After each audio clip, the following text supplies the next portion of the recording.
In the last part of the assignment, you're asked to design a couple of custom pieces that you would cut out of plywood on the laser cutter to build a roller claw.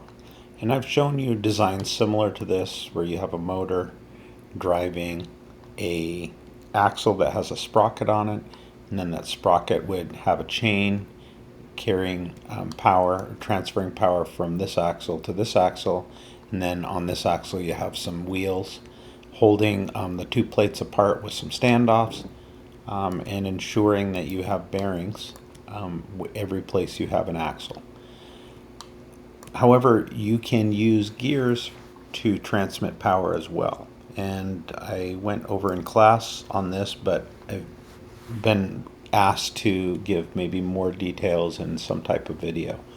So what I've done here is I've just laid out three gears. These are this is a 60 tooth gear, another 60 tooth gear, and a 36 tooth gear. Let's say that you are putting power into the axle that drove this gear. So let's say you had a motor on an axle, and that axle went through this gear, and this being the input gear. And that would cause this gear to turn, and then in turn that would cause this gear to turn. So questions often arise are, how would you maybe design a plate that could hold all of these gears? My recommendation is choose the gears that you want to use and lay them out, and then measure the center to center distance. I've laid these out on the computer, and we'll measure the distance between the center of this axle and this. So you can see this center to center distance is 2.5 inches. Now if I measure from the center of this gear to the center of this gear, you can see that we have 2 inches. And so basically we need a bearing at this location, 2.5 inches over we need another bearing, and then 2 inches over we need another bearing. So let's make a new part and see how we could design something like that. Again, this is not the only way to do this.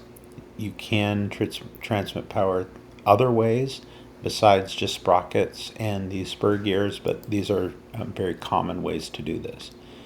And again, you can design your plate differently than what I'm doing here, but hopefully this can give you some starting points if you're struggling. So I'm just going to choose some beginning size. We can always change it later. Let's say we have a 7-inch long piece, and let's make the dimension maybe 2 inches. Okay, we could make it narrower, we could round the ends, there's lots of different things that we can do. Now, you can extrude this right away and then do another sketch, and that's in fact what I'm going to do. I'm going to extrude it to 1/8 of an inch. You could also go 3 millimeters, which is the plywood thickness. It's 3 millimeters is very close to 1/8.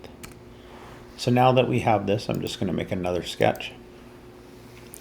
And let's think about what we want. We want a motor driving an axle. So we know we need some squares. Those squares in my assignment to match up with the VEX squares are 0.175 inches square. And so I've made a center point square here. We'll position it in just a few minutes. And then we want another one.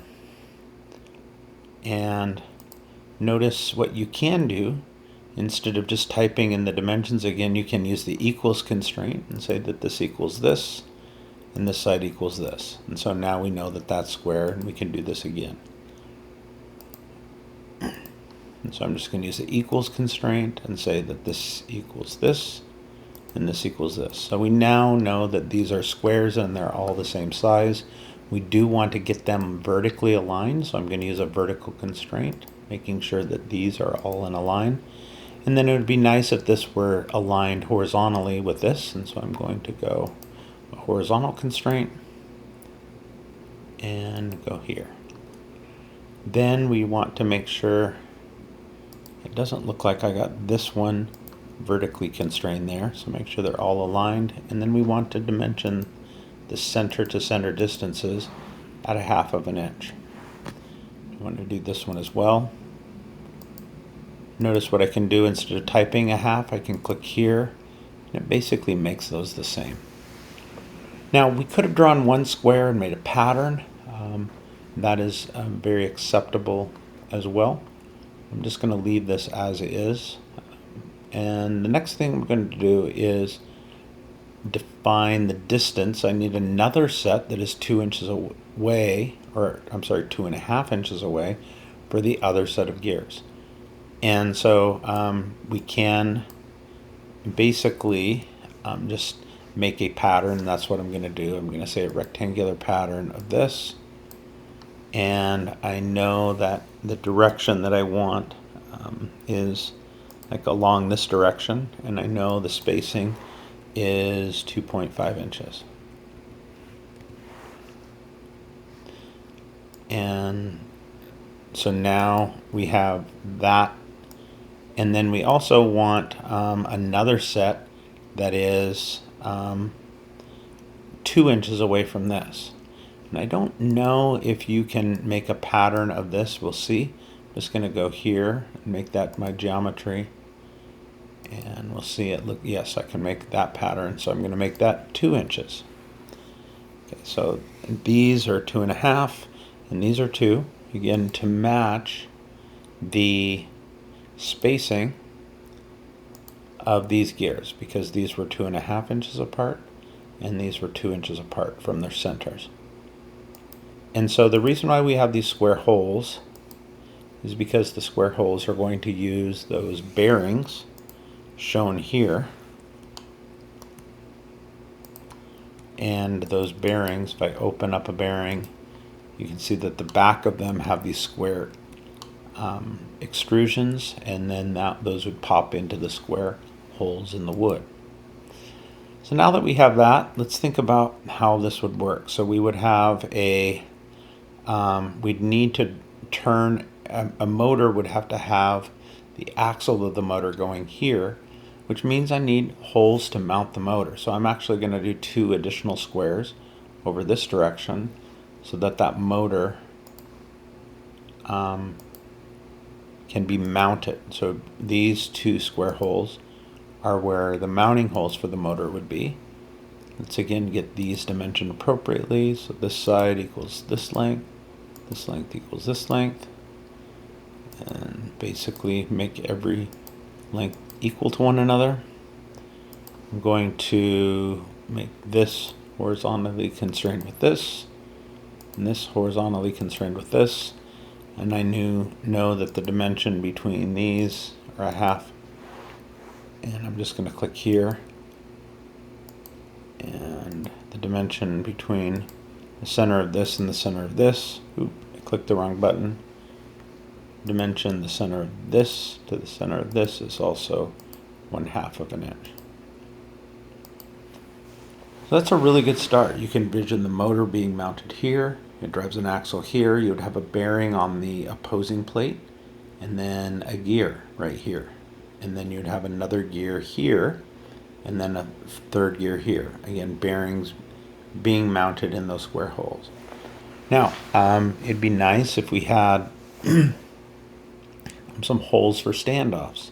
Now, the one thing you need to be careful of is that the standoffs need to avoid where the gears are at. So looking here, you can see that we could use a standoff. Let me, like in this area here, in this area here, maybe this area here, and this area here. And those would avoid the gears.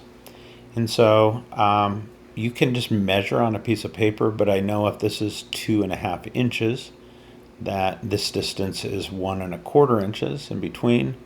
Then I can be up basically near the top of the wood and near the bottom of the wood.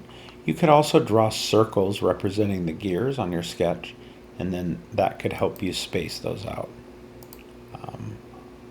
Basically going to go to the part and just know halfway between here and here are where the gears meet, and so I'm going to put just a couple circles near the top, one near the top, one near the bottom of the plate. And I do know that the distance between like here and here should be half of 2.5, which is 1.25. I can make these vertically aligned. I do know the dimension of these circles need to be 0.1695, which is a clearance hole fit for a number 8 screw. Make these equal in diameter. And then another needed dimension is how far up is this? We don't want to just guess. We'll just, and have any random number. Let's have consistent numbers. I'll just go 3/4 of an inch. And we'll make that the same at 3/4 of an inch. So I have something like this to represent, or basically to be holes for those standoffs. And in short, I want another set of holes. I'm sorry, I'm clicking on the wrong tab.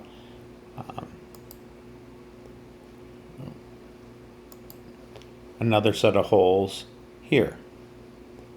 That's really, again, the same distance apart, because between the distance between here and here is 1.25, so the distance between here and here is 1.25. And so I'm going to go 1.25 inches and put a couple more screw holes. So going back to the part, what you can do is just make a pattern if you'd like. So you can go here, select these, and go direction. We need a straight edge. We can go like direction here. Now instead of 1.25 though, it needs to be 2.5, because we need to go from one side of the gear to the other. And there we go. So now we have these holes where we could put standoffs. This is, I think, a really good start. We could extrude all of these square holes. And so we'll go around and make sure all of those are selected, the round one as well. And then we will cut that material away.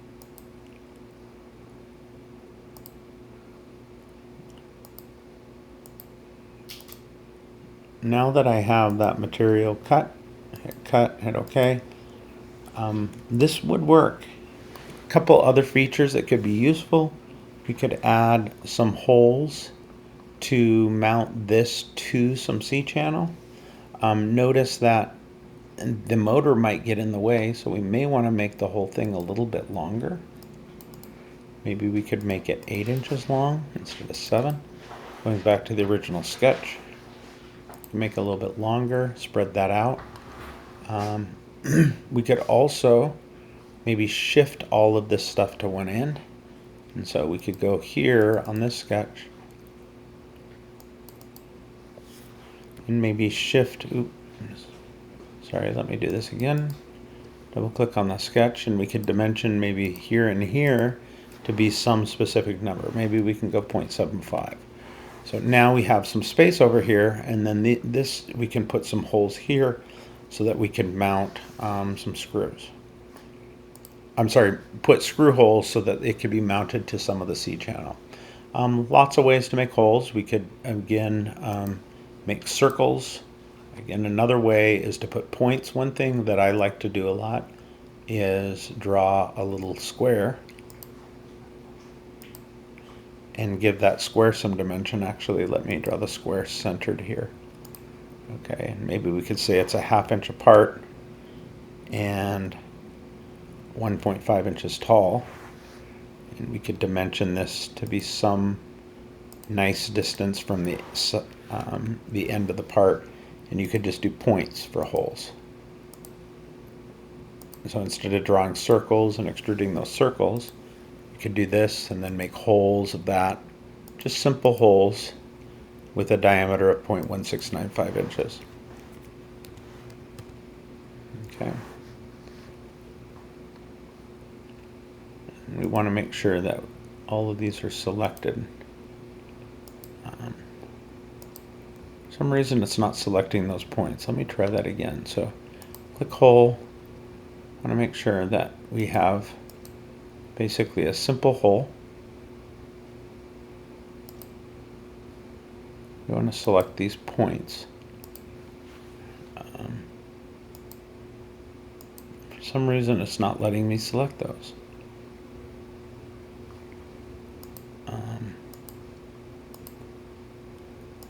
Let me try this again. So for some reason I had to go to no preset, and I'm not sure why that did that, but basically these holes should be 0.1695. All right, I'm sorry for the delay there. So now we have some holes, and then these holes could be used to mount to the C channel and help you build some structure. So those are some nice features. Some other things you could add is maybe round these edges off with some fillets so they're not so sharp. Now on the other side, realize we're going to have a wheel out here, so maybe we don't want these sharp points, and we maybe could have a much larger fillet. So you could have a fillet maybe the size even of an inch in radius and really cut some good material off. So we could do something like that and make that round.